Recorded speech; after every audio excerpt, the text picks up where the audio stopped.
Voilà. Yabino ndeko yeyo aye. Artiste, styliste, modéliste, créateur. Moye kolipe molakisi. Mwana wazale mosala nzale molobele na ye.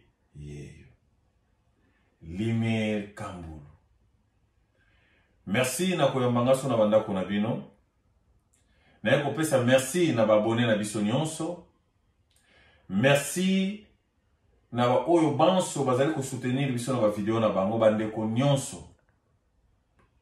Sika ezomi bino to pesi bino merci. Mosala one na olo bakaka ke eza ya ngai te, eza ya biso banso pona kosunga peuple nzambe. Awa tolobelaka bato na basabone te bo sabone, bo partager, a tozolobela makambo ya vie sociale pe makambo ya Biblia.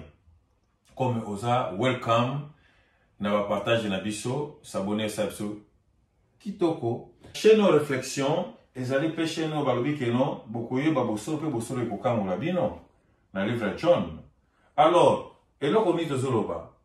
Biso awawa tozali na besoin bébé spirituel, akoma mokolo spirituel, akoma tata spirituel, pas bota bana ya foi. Limer Kambulu. Voilà, comme sujet à lelo ezali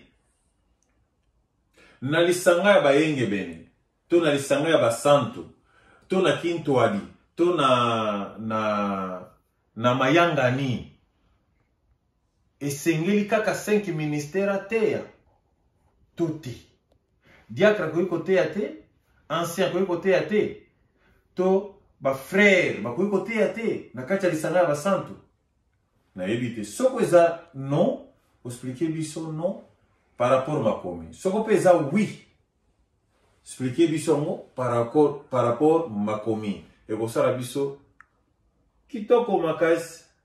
Voilà. Mutuna ya lelo ya mwana. À vous. Eyokani. Allez, bye bye.